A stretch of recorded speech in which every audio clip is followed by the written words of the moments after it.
Hello student, this is answer. आज हम लोग टॉपिक जो पढ़ने वाले हैं उसमें कुछ सबसे पहले ज़रूरी बात यह है कि आपको ध्यान में क्या रखना है। हमने 2 टॉपिक क्लियर किए हैं। एक ग्रामर मेथड क्लियर कर लिया है, 3 टॉपिक वैसे हो गया है। अपना एक ग्रामर मेथड हो गया है और 1.4 क्वेश्चंस जहाँ पे हम लोग 2 रेखीय समीकरण जहाँ रेखीय समीकरण नहीं होते हैं उनको अंश में ट्रांसफ़र करके हम रेखीय समीकरण सॉल्व करते हैं। और उसके बाद 1.1 का जो हमने योगात्मक समीकरण सॉल्व किया है, मीन्स कहने का कि 3 टॉपिक हमने क्लियर किया है। अब जो चौथा टॉपिक है हमारा 1.5 का, वो वर्ड प्रॉब्लम क्वेश्चंस आते हैं, जैसे एग्जांपल्स में आपको दिए गए। तो ध्यान देना आप लोग, इस टॉपिक्स को मैं थोड़ा सा स्किप करना चाहूँगा क्योंकि ये टॉपिक्स जल्दी इजीली समझ में नहीं आते, इसीलिए मैंने इस टॉपिक के वीडियो नहीं बनाया। फिर भी मैं आपको समझा देता हूँ कि इम्पोर्टेंस क्या है। आप एक बार देखना, अगर बाद में क्लासेस ओपन नहीं होते हैं तो फिर मैं इसकी वीडियो अच्छे से प्रोवाइड कराऊँगा आपको, ठीक है। तो इसके जितने भी एग्जाम्पल्स हैं वो आपको ध्यान में रखना है कि सारे एग्जाम्पल्स आपको करने हैं। इतने इम्पॉर्टेंट एग्ज़ाम में कि कभी हर साल हर बोर्ड में कभी ना कभी इस एग्जाम्पल में से कोई ना कोई एक क्वेश्चंस आ ही जाता है बोर्ड में। इसलिए जितने भी एग्जाम्पल, जैसे एग्जाम्पल नंबर 1 हुआ, एग्जाम्पल नंबर 2 हुआ, ये 2018 में आया था एग्जाम्पल नंबर 2। 2019 का क्वेश्चन है बोट वाला, बोट स्ट्रीम यानी नाव का, ये भी इम्पॉर्टेंट है आपका। 2019 के सेकेंड पेपर में जब री एग्ज़ाम में बच्चों ने दिया था तो उसमें ये क्वेश्चन एग्जाम्पल नंबर 5 आया हुआ था। तो ये सारे टॉपिक्स जो हैं आपको अच्छे से रिकवर करने हैं, यानी 1.5 के जितने भी एग्जाम्पल्स हैं वो आपको अच्छे तरीके से रिविजन्स करने हैं। क्या करने हैं? रिविजन्स। बाकी अगर समझ में नहीं आता है तो हम नेक्स्ट वीडियो में, यानी जब बाद में हमारा क्लासेस ओपन होगा तो उसमें, नहीं तो अगर क्लासेस ओपन नहीं होता है, होप सो आशा करते हैं कि हमारा क्लासेस ओपन हो जाए तो वहाँ पे हम लोग सीखेंगे, ठीक है। तो आज हम जो टॉपिक्स पढ़ने जा रहे हैं वो हमने सबसे ज़्यादा इम्पोर्टेंस यानी पूरे चैप्टर्स का, यानी पहले चैप्टर का जो टॉपिक्स मेन टॉपिक होता है यानी प्रकृति प्रसंग, मैंने आपको पहले ही बोला था कि हम उन चीज़ों पर डिस्कस करेंगे जो हमारे बोर्ड के अकॉर्डिंग्स आते हैं। यानी हमारे लिए एग्जाम्पल्स और प्रकृति प्रसंग बहुत ज़्यादा इंपॉर्टेंस है। भले ही एक पल के लिए हम अपने चैप्टर्स यानी 1 जो हमारे प्रश्न संग्रह हैं उनको ना पढ़े चलेगा, लेकिन एग्जाम्पल्स और प्रकृति प्रसंग्रह हमको पढ़ना ही पड़ेगा किसी भी कीमत पे। इसीलिए थोड़े से रिविजन्स भी आपके हो जाएंगे, जो भी आप चीज़ें भूल चुके हो वो यहाँ पर हम लोग डिस्कस करेंगे, वो आपको अच्छे तरीके से याद भी आ जाएंगे। और बाकी बहुत सारा होमवर्क भी आपको मिलने वाला है, तो होप सो आप रेडी हो, ठीक है। देखते हैं, पहला क्वेश्चन दिखाया है आपको, दिख रहा है कि 4x + 5y, फर्स्ट का फर्स्ट देखिए, इक्वल्स टू 90 का आलेख खींचिए। अभी हमने आलेख तो बताया नहीं है, लेकिन क्या कभी अपने माइंड से सोचो, देखो इसने क्या लिखा, आलेख खींचने के लिए x = 1 है तो y का मान ज्ञात कीजिए। अब नॉर्मली ये क्वेश्चंस पूछने का तरीका अलग है, लेकिन हमने तो ऐसा क्वेश्चंस कर लिया है पहले।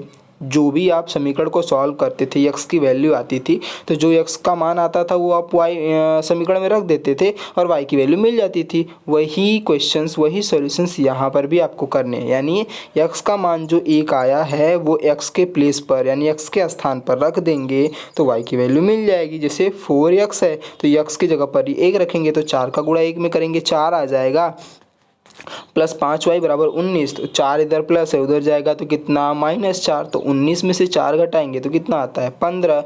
5 का इधर गुणा इधर जाएगा तो भाग, यानी y की वैल्यू आ जाएगी 3। इस तरीके से आपका आंसर क्या माना जाएगा, बी, ऑप्शन बी। तो समझ में आया? प्रैक्टिस करना, अगर कुछ डाउट रहेगा तो ग्रुप में मैसेज करना, सर इसकी वीडियो अच्छे से एक्सप्लेनेशंस कर दो, भेज दो, मैं आपको भेज दूंगा। लेकिन ऐसा उम्मीद करता हूँ कि आप समझ गए होंगे क्योंकि ऐसे क्वेश्चंस आपने पीछे बहुत सारा किया है। सेकेंड देखते हैं, x तथा y चरांक वाले युगपत समीकरणों के लिए dx का मान दिया है, dy का मान दिया है, d दिया है। जैसे ये 3 dx dy d आता है आपके माइंड में एक ही आता है, एक ही टॉपिक्स क्लियर आते हैं क्योंकि हमने बहुत सारे टॉपिक्स तो पढ़े नहीं हैं, तो एक ही टॉपिक आपको याद आना चाहिए। कौन सा? क्रैमर पद्धति। क्रैमर पद्धति में मैंने आपको फर्स्ट में ही बोला था कि 1 मार्क्स के लिए क्वेश्चन में बोर्ड में पूछे जाते हैं। किस बेसिस पर? आपके फॉर्मूला बेसिस पर।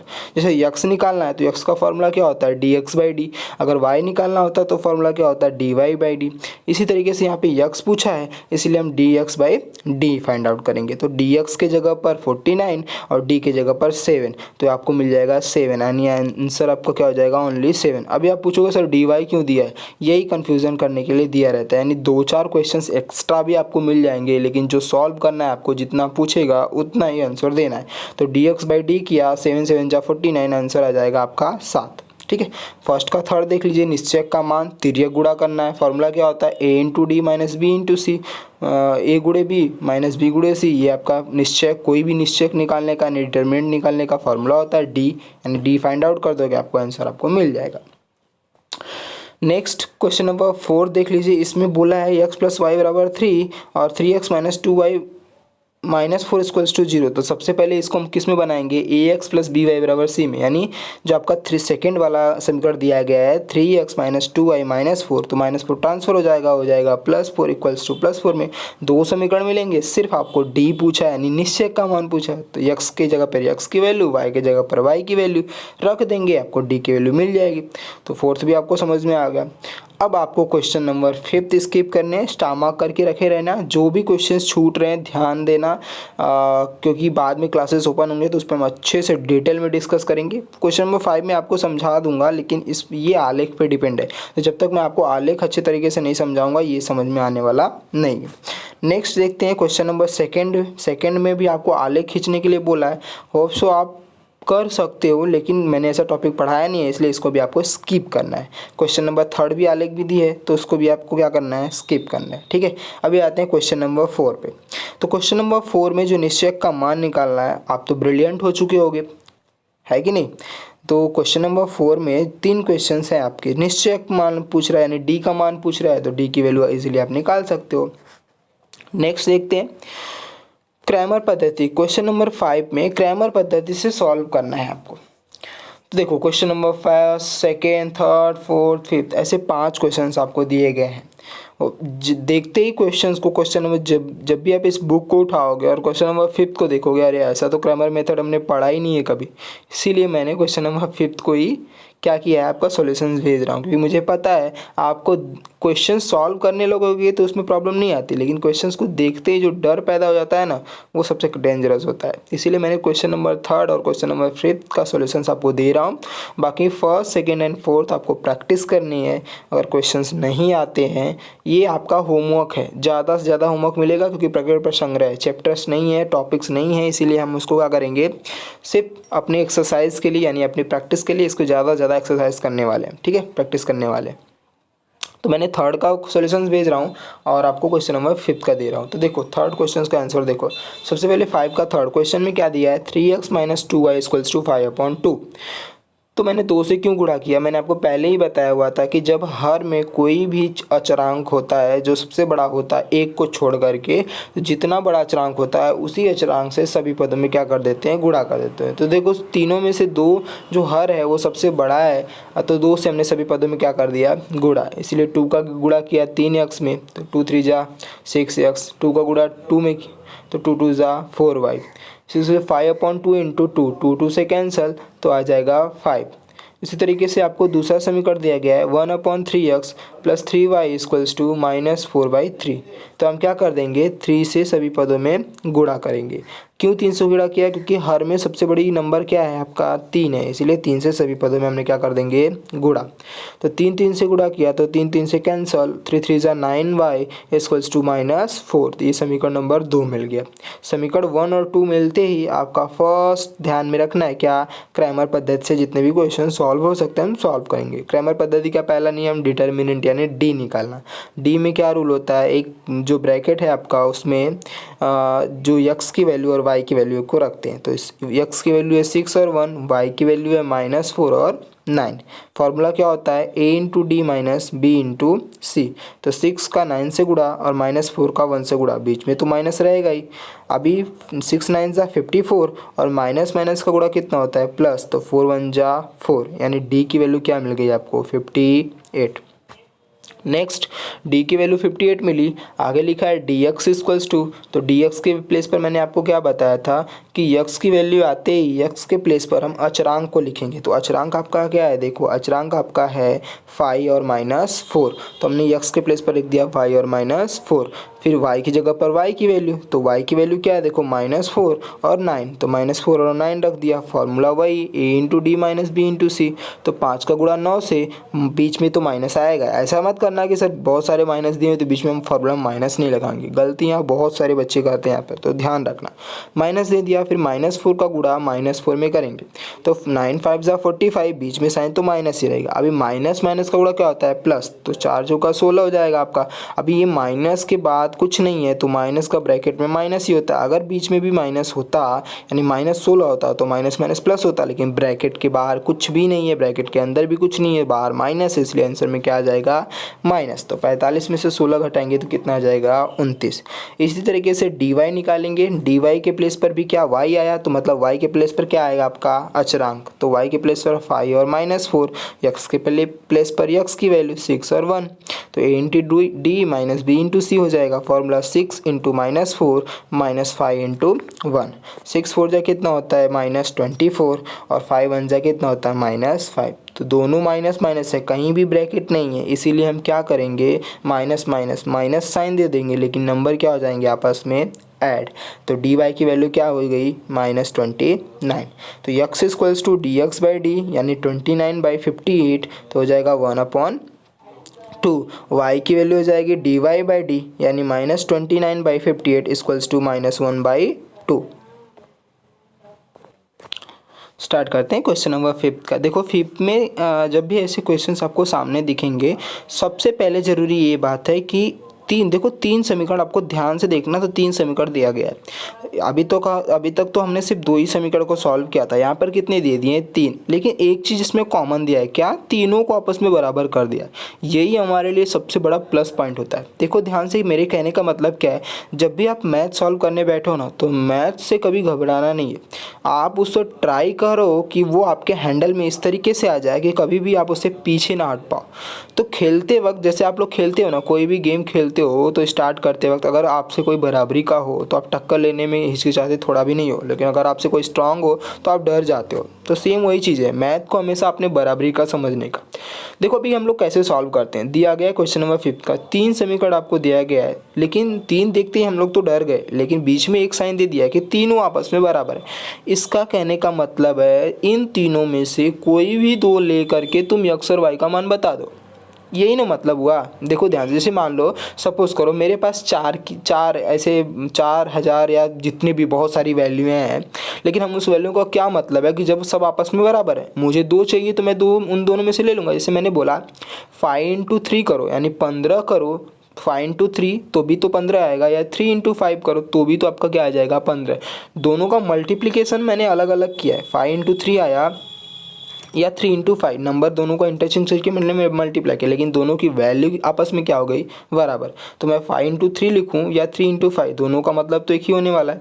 उसी तरीके से इस क्वेश्चंस में भी जो x plus Y minus 8/2, x plus 2y minus 14/3, 3x minus y/4, ये जो 3 समीकरण आपको दिए गए हैं, इन तीनों का कहने का मतलब ये है कि इन तीनों में से किसी भी 2 को, आपके ऊपर डिपेंड करता है।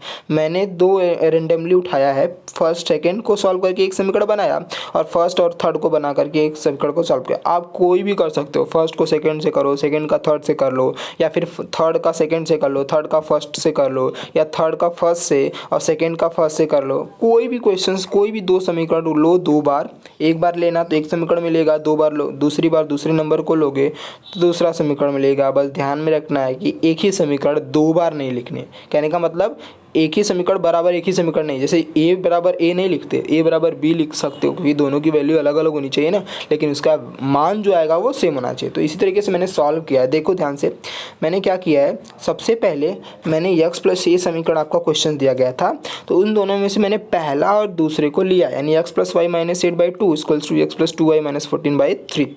मैंने क्या कर दिया, तिर्यक गुणा, 3 का गुणा सामने वाले से, 2 का गुणा उस सामने वाले से, तो 3 का गुणा किया तो 3x प्लस 3y माइनस 3/14। 24।